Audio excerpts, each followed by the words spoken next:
자, 자녀가 해외에 있으신 분들은 잘 들으시면 좋을 것 같습니다. 증여세 대납을 하면은 원래 추가 증여세가 나오는데 이 경우에는 추가 증여세가 나오지 않아요. 증여세를 꽤 많이 아끼실 수가 있다는 거죠. 도대체 그게 무슨 소리냐? 한번 좀 보도록 하겠습니다. 자, 바로 이 내용인데, 자, 한국경제에서 제가 가져온 기사입니다. 비거주자 자녀의 증여할 때는 연대납세 의무 활용을 해라. 자, 여기서 여러분들이 이때 비거주라고 하니까 뭐 비조정 대상 지역인가? 뭐 이런 게 생각하시는데 그렇지 않고요. 우리 세법에서는 대한민국을 거소를 두고 주로 활동을 하는 사람을 거주자라고 하고요. 그러니까 좀 쉽게 말하면 뭐 대한민국 국적이 있는 일반적인 사람이라고 생각을 하면 되나? 그러니까 우리가 흔히 보고 있는 사람이 다 우리나라 거주자라고 생각을 하시면 돼요. 뭐 조정대상 지역 2년 거주 이거하고 전혀 상관없어요. 그리고 거주자가 아닌 그 모든 사람들을 비거주자라고 하는데 이게 왜 중요하냐면 거주자여야지 소득세법에 있는 양도세, 비과세라든지 그런 여러 가지 다양한 혜택들을 받을 수가 있어요. 비거주자들은 이런 혜택이 없습니다. 뒤에 설명드릴 증여재산 공제 이런 혜택들도 거주자만 되는 거지 거주자가 아닌 비거주자는 되지가 않아요. 김수정 세무사님의 절세노트인데 절세노트라는 용어가 굉장히 친숙하죠. 왜냐하면 제가 이제 네이버 프리미엄 제가 발행하는 이름도 절세노트고 우리 또 여기 딱 보시면 아시겠지만 하나은행 자산관리 컨설팅 센터지 않습니까? 여기에 우리 김대경 세무사님 그리고 이제 그 뒤에 이제 김수정 세무팀장님 계속 이렇게 작성을 하신 거 보니까 좋은 정보를 알려주고 계시는 거죠. 여기에 제가 잠깐 숟가락을 좀 얹도록 하겠습니다. 증여세는 증여받는 수중자 혜택을 보는 사람입니다. 그 사람이 세법상 거주자냐 아니면 비거주자냐에 따라서 과세 방법이 달라진다. 아까도 말씀드린 것처럼 단순히 국적 시민권으로 결정되는 게 아니고 거주자란 국내에 주소가 있거나 주소를 두고 계속 생활을 한다는 거죠. 아니면 1년에 183일 이상 거소를 둘 때, 내가 거처를 둘 때 해당하고 365일 중에서 절반 이상이라는 거죠. 183일. 여러분 약간 TMI이긴 한데 네이버 프리미엄 콘텐츠를 어떤 분이 구독하시는데 자기 세무사 준비하고 있다고 그러시더라고요. 세무사 준비할 때 그 부가가치세 같은 거 계산할 때 상반기, 하반기 날짜 가지고 계산하거든요. 상반기 1월 1일부터 6월 30일까지는 181일이고요. 그리고 하반기 7월 1일부터 12월 31일까지는 184일입니다. 몇몇 못 믿으신 분들이 막 계산하고 있는데 계산해보세요. 맞아요. 근데 가끔 가다가 시험 볼 때는 그게 틀릴 때가 있어요. 언제 그러냐? 윤년을 낍니다. 그럼 올해가 윤년이죠? 그럼 상반기 어떻게 돼요? 182일이 돼요. 그럼 이제 일할 계산할 때 막 보통 틀리게 만들어요. 너무 짜증나죠. 어쨌든 그런 거를 다 얘기해야 되는데 다시 돌아와서 거주자 같은 경우에는 183일 이상 거소를 둬야 되고 비거주자는 거주자가 아닌 나머지 여집합이라고 생각을 하시면 되는데 그럼 주소 주면 되는 거 아니냐? 그게 간단하지 않아요. 서류상 주민등록 주소지만을 의미하는 게 아니고 생계를 같이 하는 가족 그리고 자산 등에 의해서 실제로 밀접하게 생활관계가 형성돼야 된다.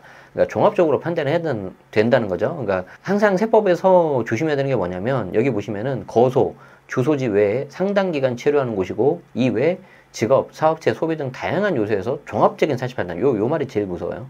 종합적인 사실 판단이란 말이 나오면 이거는 과세당국이 자기들 맘대로는 아닌데 과세당국에 의해서 굉장히 좀 재량권이 인정되겠구나 라고 생각을 하셔야 되는 거죠. 수중자가 거주자면은 배우자는 6억, 성년 직계비속은 5천만 원, 미성년 직계비속은 2천만 원 증여공제를 적용해서 증여세를 과세하는데 이런 증여세는 누가 내는 겁니까? 돈을 준 사람, 즉 증여한 사람은 증여자가 냅니까? 그 혜택을 받은 수중자가 냅니까? 수중자가 내죠. 가끔 헷갈리시는 분들이 계시더라고요. 부모가 자녀한테 증여했다. 그럼 누가 혜택을 봤어요? 자녀가 혜택을 받죠. 혜택을 본 수중자가 그 혜택 본 거에 대해서 어려운 말로 증여재산이라고 하는데 그 증여재산에 대해서 증여세를 내는 겁니다. 이걸 이해를 여러분들이 잘 하셔야 돼요. 그런데 그거를 제대로 안 했다.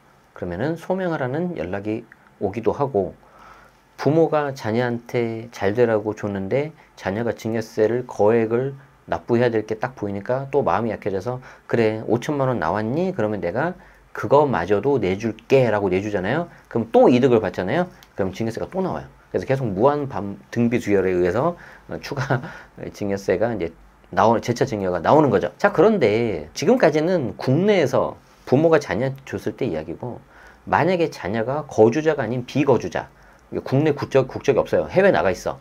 그럴 경우에는 어떻게 되냐? 증여 공제가 적용이 안 돼요. 성년 자녀 5천만 원 그리고 최근에 생긴 혼인 출산 증여재산 공제 추가 1억 이런 거 해당이 안 됩니다.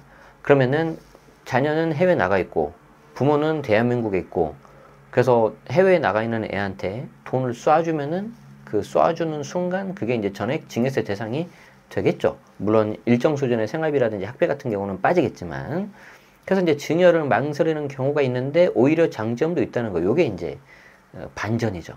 뭡니까? 국내에 있는 부모가 국내에 있는 자녀한테 이렇게 돈을 줬어요.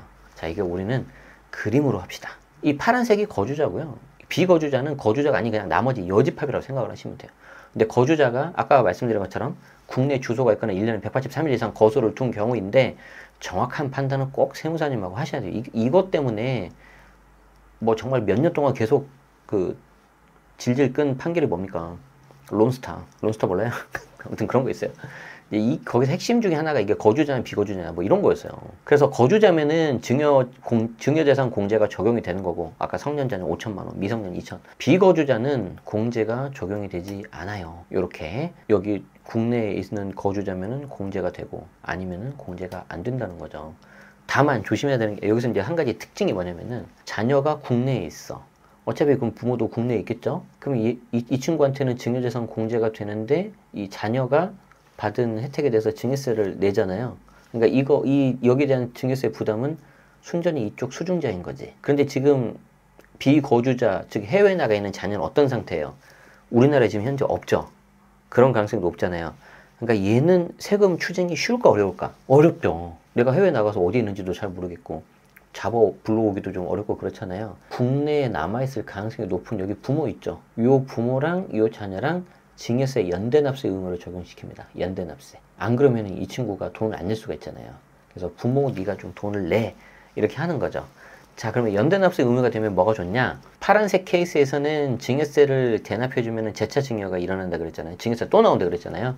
이때는 증여세가 안 나와요. 어차피 국가 입장에서도 이걸 걷어야 되니까. 그럼 여기에 대해서 생각보다 많은 금액이 세이브가 될 수도 있어요. 자, 만약에 5억 증여를 했다. 성년 자녀다. 근데 여기에 대해서 증여세가 나오겠죠?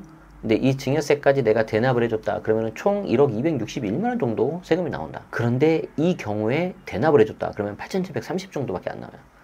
왜냐면 그 증여세에 대해서 재차 증여 더해지고 그게 없으니까. 그 과정이 없어져 버리니까. 그럼 여기서 한 2,300 정도가 세이브가 돼버리는 거지. 그러니까 오히려 이걸 역으로 이용할 수도 있다는 거예요. 그 외에 특별한 거는 없어요. 내가 다 정리를 했으니까. 그래서 요 말입니다. 그래서 수중자가 비거주자다. 그럼 이 경우에 증여세 대납을 활용하면 오히려 거주자보다도 더 많은 절세가 가능하다. 하지만 우리는 자녀가 아직 국내에 있다. 우리한테 별로 해당이 없을 것 같다. 그러면 살짝 이제 좀 아쉬운 거죠. 이해되시죠? 그래서 오늘의 정리는 뭐냐? 제일 중요한 게 뭐냐면 거주자냐 비거주자냐 요 구분하는 게 제일 중요합니다. 이거는 꼭 세무사님하고 검증을 하셔야 되고요. 그리고 비거주자인 경우에 증여공제가 미적용이 되지만 이때 차라리 내가 증여세를 대납해주겠다. 증여자가, 부모가. 그러면 전체 세액은 더 오히려 유리할 수도 있습니다. 그래서 혹시 해외에 나가 있는 자녀가 있다. 근데 이 녀석이 좀 소위 말해서 속칭 싹수가 좀 있다. 나한테 잘할 것 같다. 내가 좀 더 잘해줘도 될 것 같다 하시는 분들은 한번 이 방법을 활용하셔도 좋겠습니다. 시청해주셔서 고맙습니다.